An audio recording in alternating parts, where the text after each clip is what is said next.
యేసుక్రీస్తు నామములో మీ అందరికీ కూడా నా హృదయపూర్వకమైన వందనాలు తెలియజేస్తూ, ఈ వారంలో నేను చూసిన విషయాల్ని, నేను గమనించిన వాటిని ఈరోజు చెప్పాలని అనిపించింది అన్నమాట. అయితే మేము మొన్న శుక్రవారం ఒక మాట చెప్పుకున్నాం. ఏమంటే, దేవుణ్ణి నమ్ముకున్నారా, మనము తెలుసుకున్నామా అని ప్రశ్న వేశాను మా వాళ్ళకి. దేవుణ్ణి నమ్ముకున్నారా, తెలుసుకున్నారా అని ప్రశ్న వేసినప్పుడు చాలా మంది నమ్ముకున్నాం అన్నారు. మరి శుక్రవారం వచ్చిన వాళ్ళు కాకుండా ఇప్పుడు కొత్తగా వింటే కనుక మీరైతే ఏం చేశారు? మీరైతే ఎలా ఉంది? ఇప్పుడే కదా చెప్పాను, శుక్రవారం వచ్చిన వారు మాట్లాడద్దు అన్నాను కదా. వాళ్ళ అభిప్రాయం తెలుసుకోవాలి కదా. ప్రతి మాట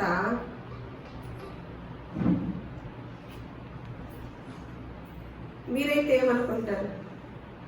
రాజు, నమ్ముకున్నారా, తెలుసుకున్నారా? తెలుసుకున్నారు. ఇంకా ఎవరున్నారు? నువ్వు నమ్ముకున్నావు, ఓకే.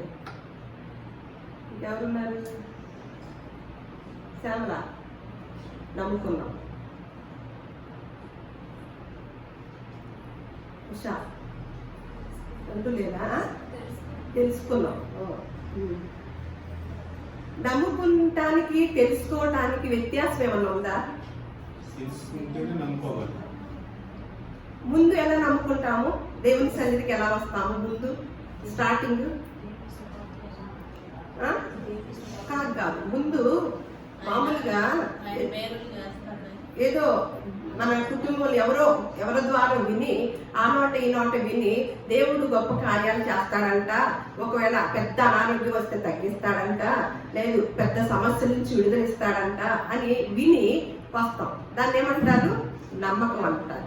ఆ నమ్మకం ఏమవుతుందంటే, మనం వచ్చి రాగా ఇంకా అలాగే స్వస్థతల కోసము, అవసరాల కోసము, మన అవసరాలు తీర్చుకొని వెళ్ళిపోవటం కోసము దేవుణ్ణి అలాగే చూస్తూ ఉంటే దాన్ని ఏమంటారు?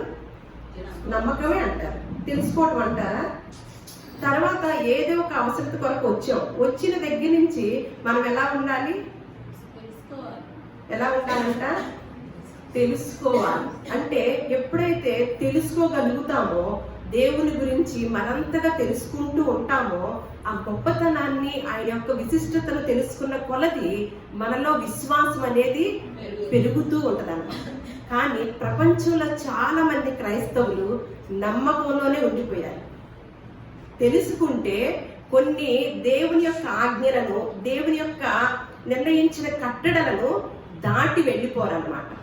దేవుడు కొన్ని ఆజ్ఞలను, కొన్ని విధానాలని, కొన్ని కట్టుబాటుల్ని క్రైస్తవ ప్రపంచానికి తెలియజేశారు.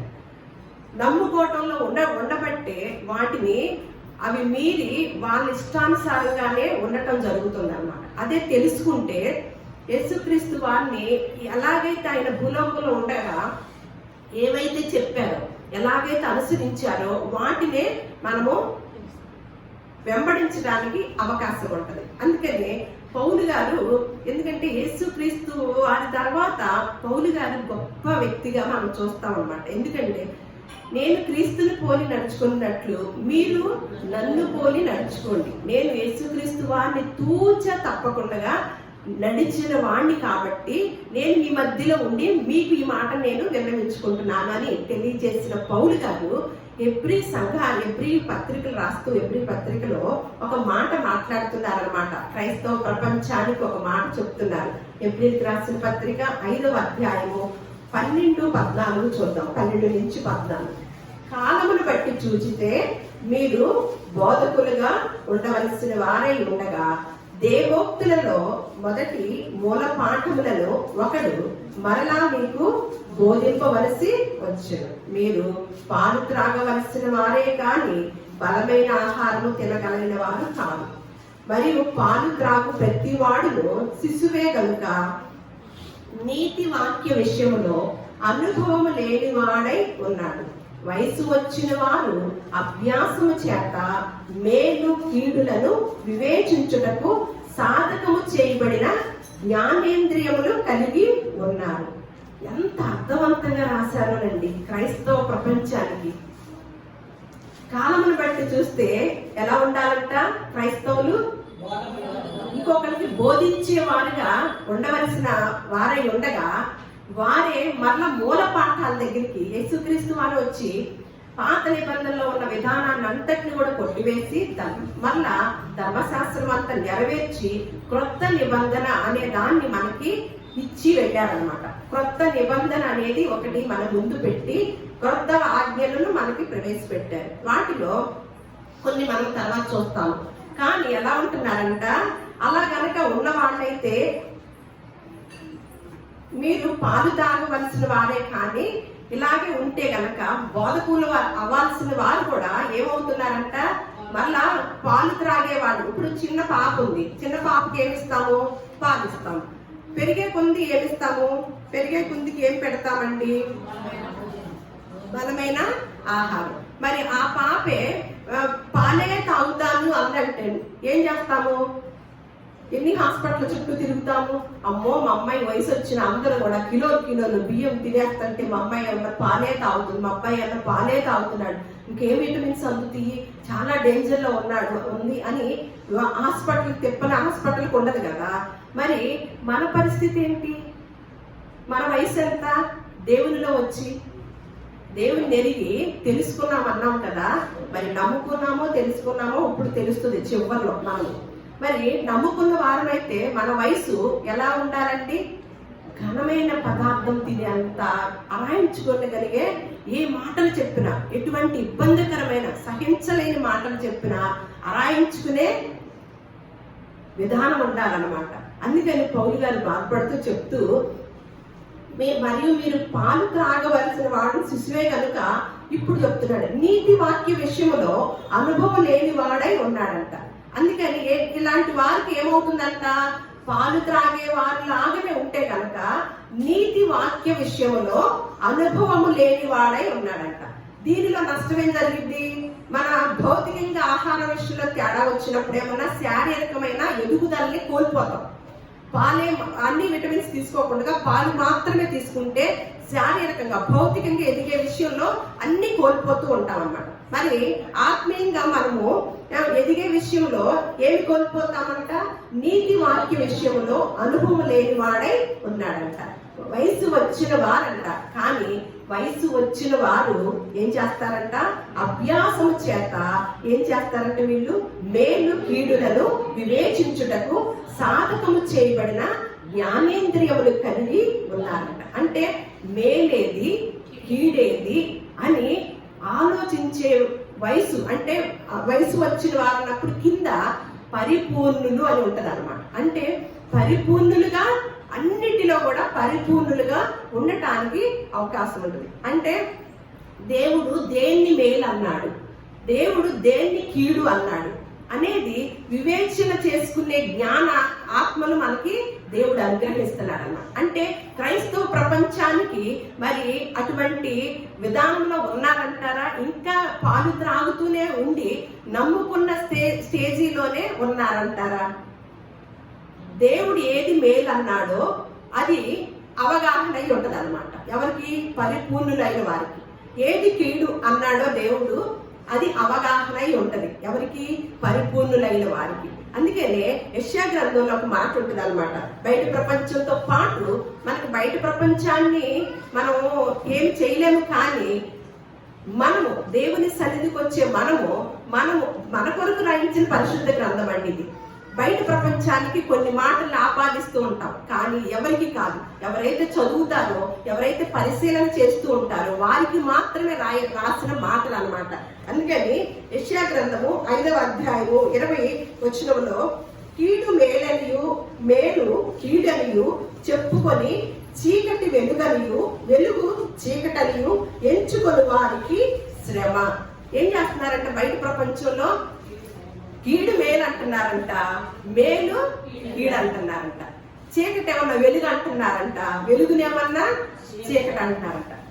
అన్నారనుకోండి, వాళ్ళైతే వాళ్ళని ఏం చేయలేదు, ఎందుకంటే వాళ్ళకి విషయం తెలియదు కాబట్టి. కానీ క్రైస్తవ లోకానికి ఇలా గనక అనుసరిస్తే వారికి ఏమంట? శ్రమ అంట. ఇది తెలియకుండానే మనము కొన్ని ఆచారాల్లోకి వెళ్ళిపోయామండి. మేము పోయిన వారంలో కొంతమంది ఇద్దరు ముగ్గురు చనిపోయిన చోటకి మేము వెళ్ళటం జరిగిందనమాట. మేమిద్దరం కూడా కలిసి ఒక అన్యుల కుటుంబంలో ప్రార్థన వాళ్ళు ఉన్నారు. కానీ మనం ఆ ప్రార్థన వాళ్ళ ద్వారా అన్యుల కుటుంబంలో ఒక ఆయన చనిపోతే వాళ్ళ భార్య ఉంది, వాళ్ళ ఇంటికి వెళ్ళాం పలకరించడానికి. వెళ్ళినప్పుడు అక్కడికి అన్ని అంటే దేవుని ఎరగని వారు హిందువులు వస్తూ ఉంటారు కదా, వచ్చినప్పుడు టీ ఇచ్చారనమాట. వాళ్ళు టీ ఇస్తే అక్కడ కూర్చొని మాటలు బాగా చెప్తూ ఉన్నారు. ఒక ఆవిడ చెప్తున్న ఆవిడ, టీ నేను తీసుకోనండి, మంచినీళ్ళు కూడా తీసుకోనండి. ఎందుకంటే అండి అన్నాం, అంటే అశుభ కార్యం ఉన్న చోట మేము టీ తాగము, మంచినీళ్ళు కూడా తాగమండి. అది మేము ఒక పుచ్చుకున్నాము, ఒక దాన్ని తీసుకున్నాము కాబట్టి మాకు ఒక కట్టడం ఉంది కాబట్టి మేము తీసుకోమండి అని. అశుభ కార్యం జరిగిన చోట టీ తాగరంట, భోజనం చేయరంట, కానీ పలకరించి వెళ్ళాము. మరి మరి వేరే దూర ప్రాంతాలకు వెళ్తాం. ఇట్లాగే బంధువులు దూర ప్రాంతాల్లో ఉంటారు, చనిపోయారనుకోండి, దూర ప్రాంతంలోకి వెళ్ళాం, వాళ్ళ గృహంలోనే ఉండాల్సి వచ్చింది. అక్కడ ఏ హోటల్స్ ఉండవు. మరి అప్పుడు ఏం తినాలి, ఏం తాగాలండి? అప్పుడు అశుభ కార్యమే కదా. మరి అప్పుడు పరిస్థితులు వెసులుబాటు చేసుకునే ఉంటదంటారా? ఆవిడంటే నాకు ఆశ్చర్యం. కొంతమంది గృహప్రవేశాలు చేశాక వారి బంధువుల్లో దగ్గర వాళ్ళు చనిపోయినా బయట ప్రపంచంలో చెప్పి మన ప్రపంచంలోకి వద్దామన్నమాట. వారు బయట ప్రపంచంలో ఈ విధానాలు ఉంటాయి. ఏమని? గృహప్రవేశాలు కనుక చేసుకుంటే వారు ఎవరైనా దగ్గర బంధువులు చనిపోయినా వెళ్ళరు, వాళ్ళకి కీడు అంట. అదే చెప్పబోతున్నా. వివాహం చేసిన కుటుంబం ఉందనుకోండి, ఇన్ని నెలలు ఉంటుంది అనమాట. వాళ్ళకి దగ్గర బంధువులు అయినప్పటికీ కూడా, ఇక్కడ ఎవరున్నారు? సండే స్కూల్కి వెళ్ళిన వారు ఉన్నారా? అయితే వివాహం చేసుకున్న వారు కూడా, చేసుకొని ఉన్న కుటుంబస్తులు కూడా చనిపోయిన వారి దగ్గరికి వెళ్ళరు. ఎందుకు? కీడంట. అర్థమైందండి? వాళ్ళు ఎంత దగ్గర వాళ్ళైనా సాధ్యమైనంత. మరి ఆ కుటుంబాల్లోనే పోతే పరిస్థితి ఏంటండి? అంటే మరణము చూడని నరుడు లేడు అని బైబిల్ గ్రంథం సెలవిస్తుంది. మరణము లేని ఇల్లు లేదు కదా. అంటే జననం ఎంత వాస్తవమో మరణము కూడా అంతే వాస్తవం. కానీ బయట ప్రపంచంలో ఎలాగైతే అనుకుని ఇటువంటి సిద్ధాంతాలని ఆచారాలను పెడుతూ ఉన్నారో, మళ్ళా ఒక ఆవిడ ఇట్లా ఇంకొక చోటకి వెళ్ళాం, చనిపోయి బాడీ ఉన్న చోట అప్పుడు వెళ్ళాం అనమాట. ఇంకొక ఆవిడ ప్రార్థన, ఆవిడ విజయలక్ష్మి గారు మీరు ఇంటికి వెళ్ళి స్నానం చేస్తారా, నేను చెయ్యాలండి అని కొత్తగా అడుగుతున్నారు అనమాట. అంటే ఏం చేస్తున్నామండి? ఏమో నేనైతే గత 30 సంవత్సరాలు, నాకు ఎప్పుడైతే వివాహమైందో, వివాహమైన దగ్గర నుంచి కూడా ఈ పద్ధతులు మేము మర్చిపోయి చాలా దినాలు అయిపోయిందండి. 30 సంవత్సరాలైంది. మాకేమీ తెలియదు, మా బుర్రలో కూడా ఏమీ రావు. ఎవరు చనిపోయినా అక్కడికి వెళతాం, వాళ్ళని పట్టుకుంటాం, అన్ని చేస్తాము శుభ్రంగా. కుదిరితే ఇంట్లోకి వచ్చేసి ఆకలేసింది అనుకోండి, అన్నం తినేస్తాం. ఆకలేసే టైం ఉందనుకోండి, కాళ్ళు కడుక్కుంటాం, వచ్చేస్తాం, తినేస్తాం. అంటే మాకంటూ ఏం తెలియదు కాబట్టి మేము ఏం చెయ్యము. మా పద్ధతి అదనమాట. ఏ రోజు వెళ్తామో ఏంటనేది కూడా నేను తర్వాత చెప్తాను. అలా ఆవిడ అన్నారు. సరే, మొత్తానికి ఏదో సమాధానం చెప్పాను, అయిపోయింది. సరే, ప్రార్థన వాళ్ళ ఇంటికి వెళ్ళాం. ఒక ప్రార్థన ఆవిడ, తను చిన్న వయసులోనే భర్తను కోల్పోయింది. తనని పలకరించడానికి, కబురు తెలిసి పలకరించడానికి వెళ్ళాం. వెళ్తూ మేము ఒకటి అనుకున్నాం, ఎందుకంటే మిగతా రోజుల్లో చనిపోయిన వారింటికి, అదిగాక భర్తను కోల్పోయిన ఆవిడ దగ్గరికి ముఖం చూడటం అనేది ఉండదంట. ఎందుకు చెప్తున్నానంటే మనం తెలుసుకొని ఉండాలండి. పరిశుద్ధ గ్రంథంలో ఇందాక అనుకున్నాం కదా, దేవుని నమ్ముకున్నామా, అసలు తెలుసుకున్నామా అనేది ఈ రోజు మన హృదయంలో తెలిసిపోద్ది. పైకి చెప్పక్కర్లా, మన మనస్సాక్షి మనకి తెలియజేస్తుంది. మనకి ఎవరికైతే గద్దించిందో వారికి తెలియజేస్తుంది. కానీ దీనిలో కూడా రకాలు ఉన్నాయండి. వాత వేయబడిన మనస్సాక్షి కూడా ఉంది. కాబట్టి వారిని ఏం చేయలేము అనమాట. అయితే ఇందులో ఏంటంటే శుక్రవారం మంగళవారం వెళ్ళరు.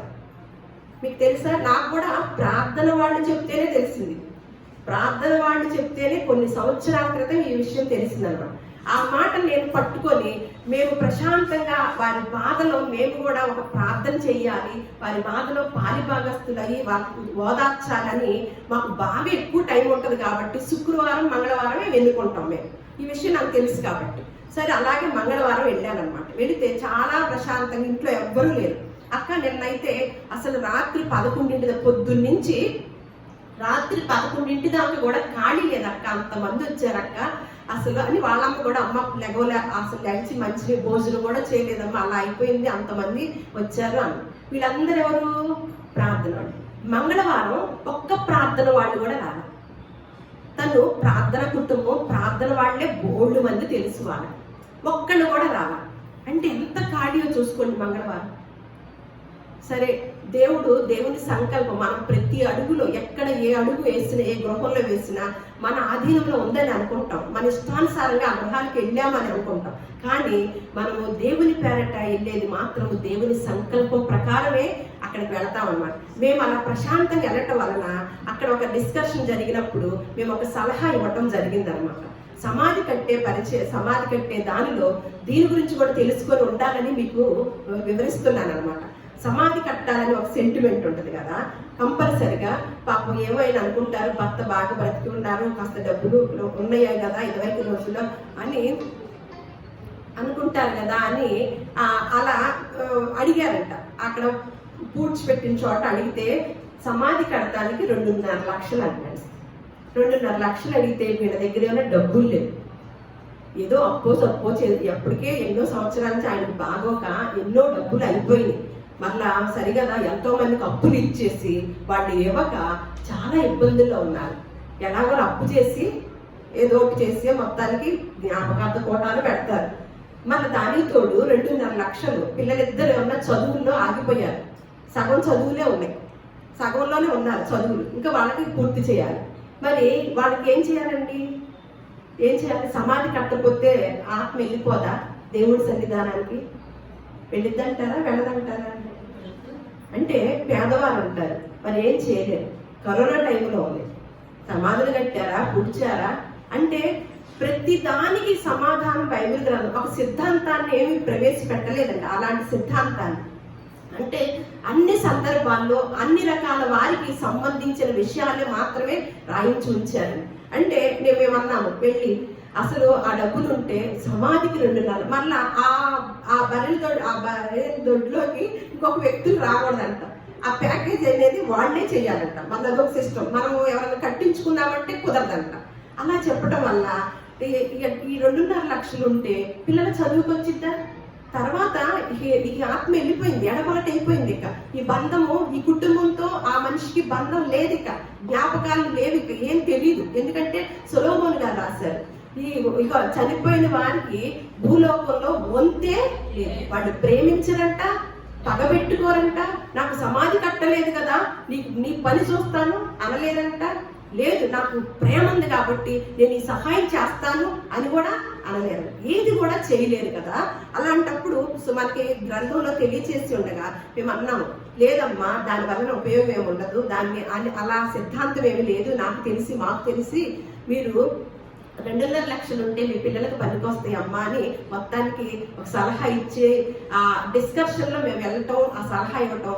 అక్క ఎంత మంచి సలహా ఇచ్చారు, ఇప్పుడు మేము ఎంత సందిగ్ధంలో పడి ఉండేవాళ్ళం, ఈరోజు ఎలాగైనా సరే తీర్మానం చేసుకున్నాం కట్టిద్దామని, కానీ మీరు వచ్చి మంచి సలహా ఇచ్చారక్క అని ఆ అమ్మాయి చాలా ఇది పడింది అనమాట. అంటే దేవుని యొక్క సంకల్పం లేనిది మనం ఒక అడుగు కూడా వేయలేము అన్నమాట. ఏ వారాలు ఏంటనేది ప్రార్థన వాళ్ళు కూడా సహితం. కొంతమంది ప్రార్థన వారు దినాలకు వెళ్ళరండి. నేను ముందే చెప్పాను, వయసు వచ్చిన వారు మేలు కీడు నీతి వాక్యముల యొక్క విషయంలో అనుభవం అయి ఉంటారంట. అలాగే మేలు కీడులను వివేచించుటకు సాధకము చేయబడిన జ్ఞానేంద్రియాలు ఉంటాయంట. అంటే మేలు కీడులు, మేలేది కీడేది అని ఎవరికి తెలుస్తుందండి? యేసుక్రీస్తుని తెలుసుకున్న వారికి, పరిశుద్ధ గ్రంథాన్ని చదివిన వారికి మాత్రమే తెలుస్తారు. కొంతమంది ఉంటారు దిన కార్యక్రమాలకు వెళ్ళడం, కొన్నిటికి నిషిద్ధం అన్నమాట.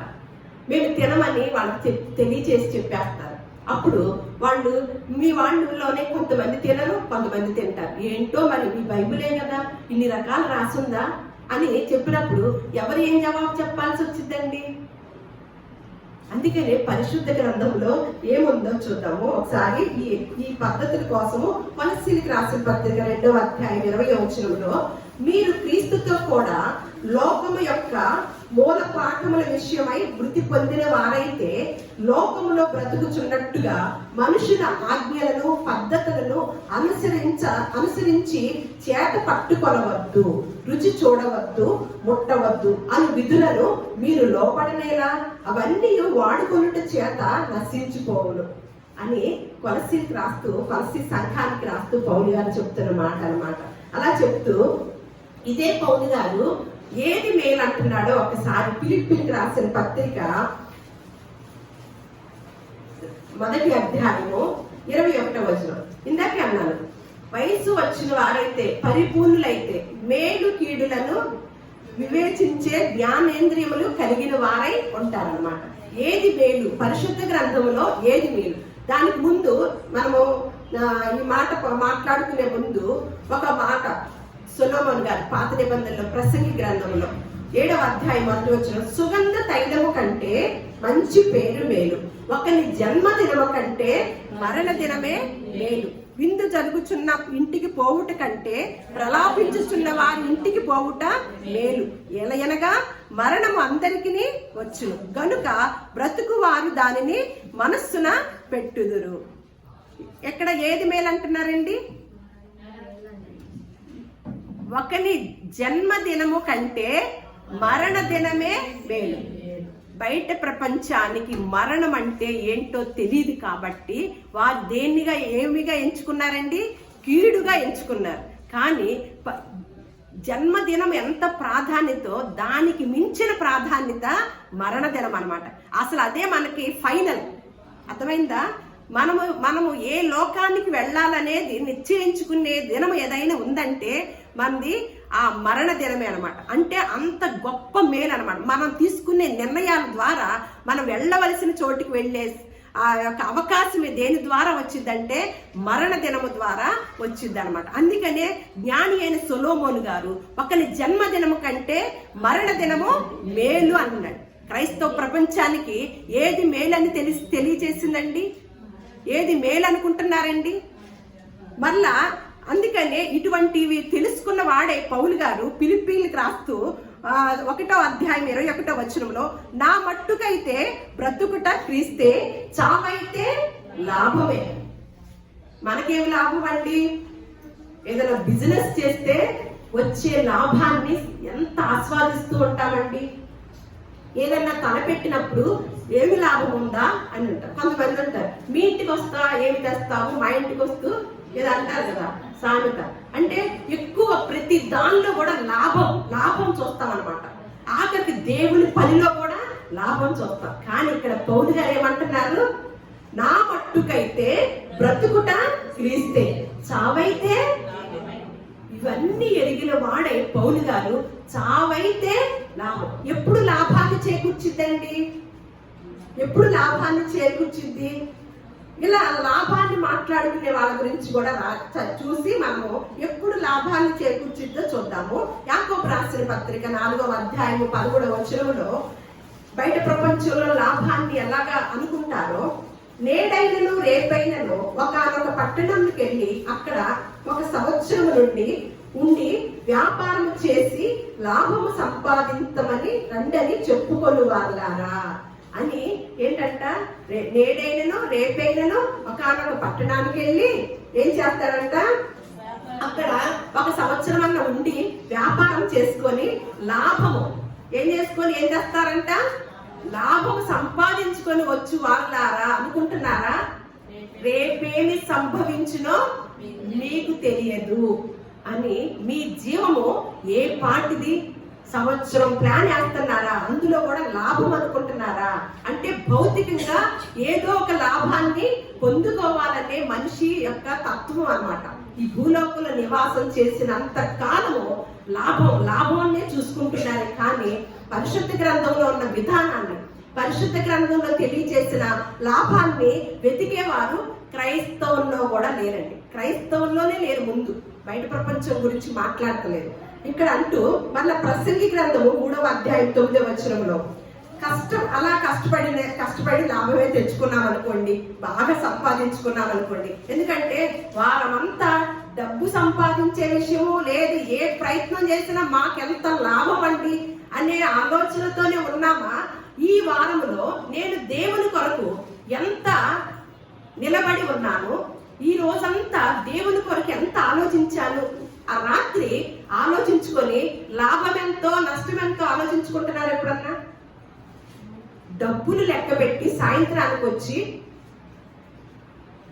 ఈ రోజు నేను ఎంత సంపాదించుకున్నా, ఇది లాభం, ఇది పెట్టుబడి, ఈ లెక్కలు తెలుసు కదా.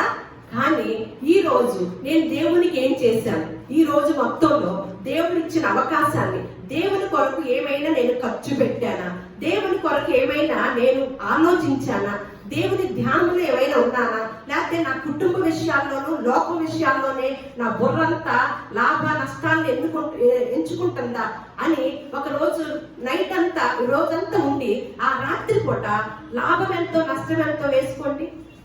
ఎంత లాభం వచ్చింది దేవునిలో, ఎంత నష్టం వచ్చిందో చూడండి. ఎందుకు చెప్తున్నానంటే ఒక మాట ఉంటుంది అన్నమాట.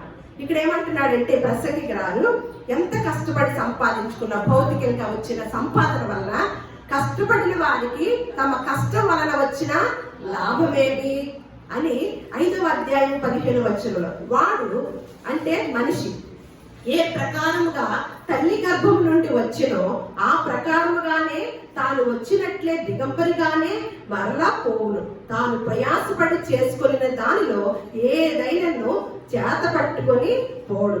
అతని వచ్చిన ప్రకారముగానే మరలా పోవును. గాలికి ప్రయాసపడి సంపాదించిన దాని వలన వానికి లాభమేమి? ఇవన్నీ తెలిసిన విషయాలేనండి, మనకి మన చేతుల్లో ఉన్న విషయాలేనా? మరి వీటి గురించి ఎప్పుడన్నా ఆలోచించారా? ఏంటి దానికి లాభం గురించి ఎంత వివరణ ఇచ్చారు కదా. నేను ఏ విషయాన్ని లాభంగా ఎంచుకుంటున్నాను? ఏదైనా పని చేసినా, ఏదైనా ప్రయత్నం చేసినా నాకెంత లాభం చేకూరుద్ది, ఏ కార్యక్రమం చేసినా నాకెంత లాభం వచ్చింది భౌతికంగా అనే ఆలోచించేస్తున్నామే. కానీ ఎంత కష్టపడినా, ఎంత సంపాదించినా, ఇందాక చెప్పుకున్నాం కదా, ఎంత బంగారము, ఎన్ని అపార్ట్మెంట్స్ ఉన్నా మన చేత కనుక వస్తే తప్పకుండా నమ్మచ్చు. మన చేత పట్టుకొని ఏది రాదని తెలియచేశారనమాట. అందుకని ఏం మాట్లాడుతున్నారంటే ఇక్కడ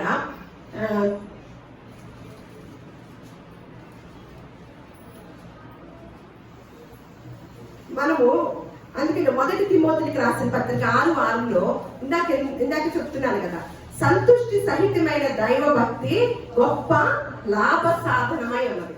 అంటే దీన్ని కూడా తెలియజేశారు దేవుడు. మీకు లాభాన్ని చేకూర్చేది నేను చెప్తానమ్మా అని ఏమంటున్నాడు?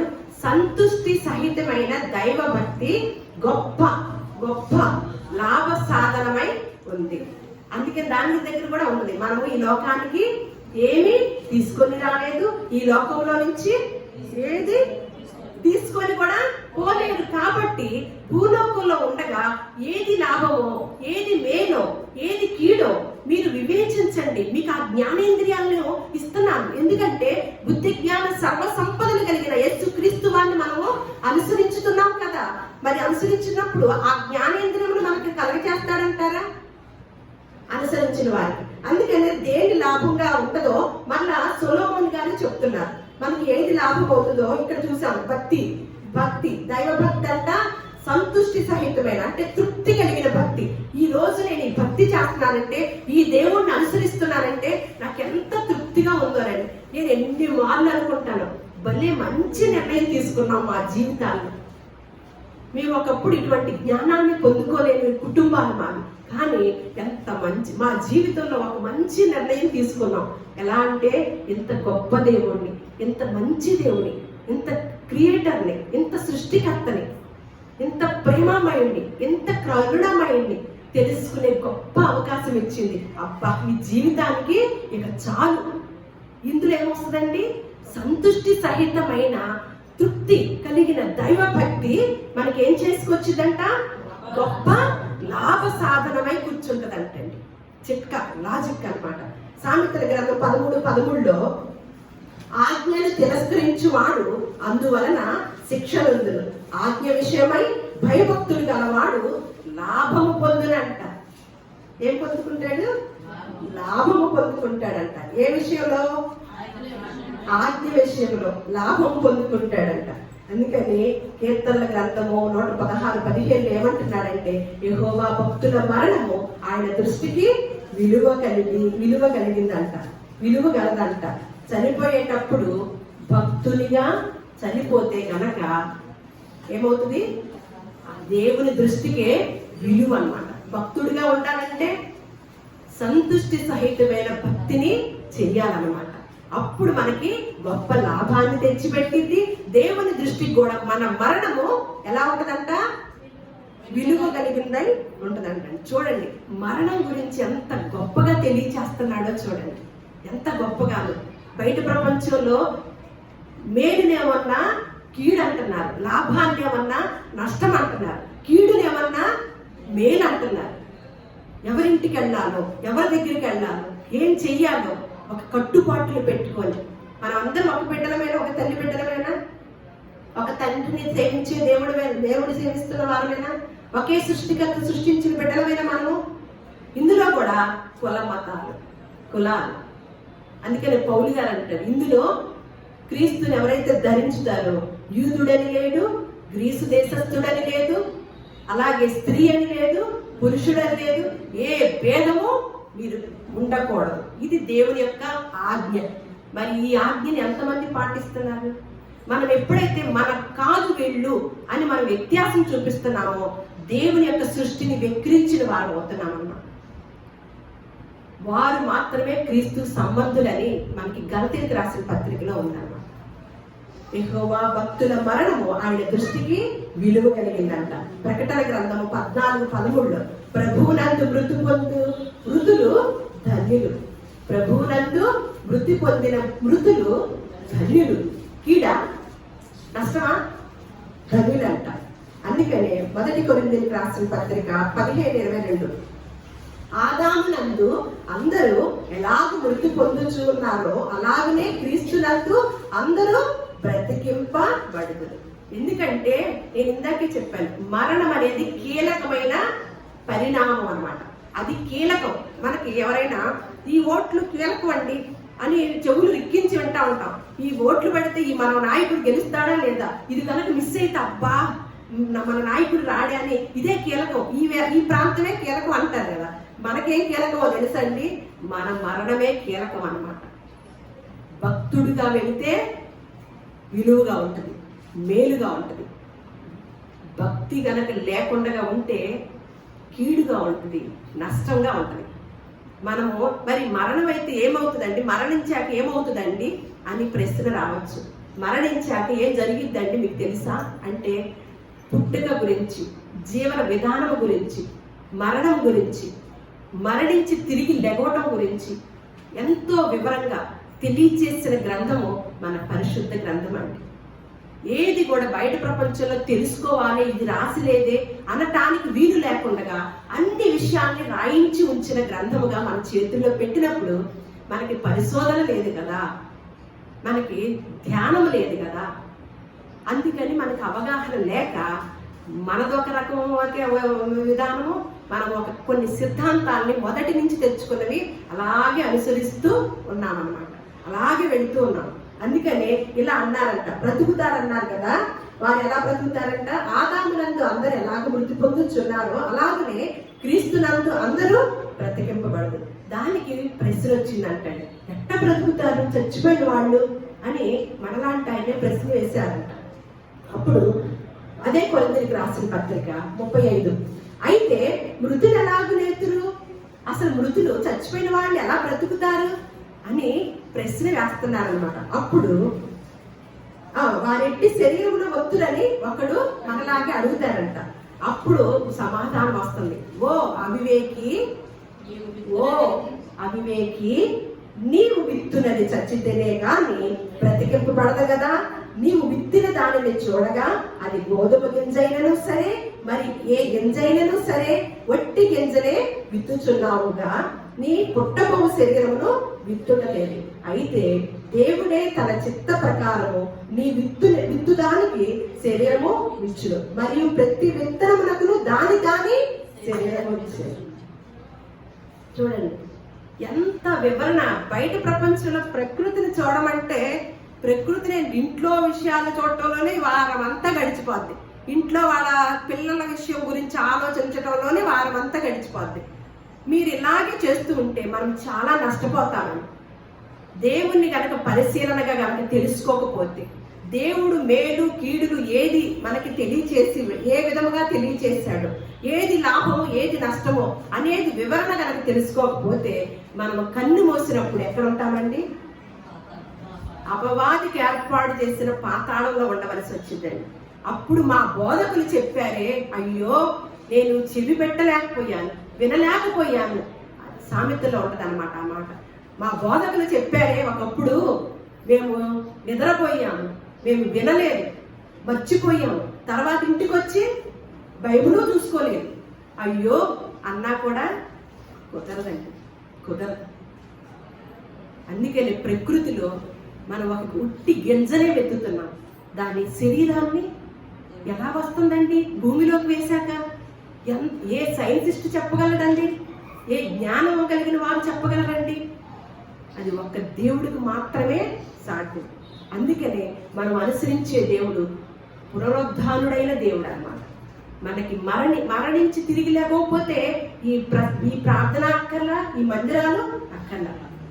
చరిత్రలో నిలిచిన గొప్ప దేవుడు, మరణించి తిరిగి లేచిన దేవుణ్ణి మనము అనుసరించుతున్నాం. నేనే మార్గమును సత్యమును జీవమునై ఉన్నాను, నా ద్వారానే మీరు స్వర్గానికి వెళ్ళవలసి ఉన్నది. కాబట్టి నేను రాయించిన మాటల్ని మీరు మీ చేతుల్లో ఉన్న గ్రంథాన్ని మీరు మీ అవకాశం ఉన్నప్పుడే, చూపు ఉన్నప్పుడే, నడకున్నప్పుడే, చేతులు చేయగలిగినప్పుడే అవన్నీ దేవుని కొరకు చేయండి.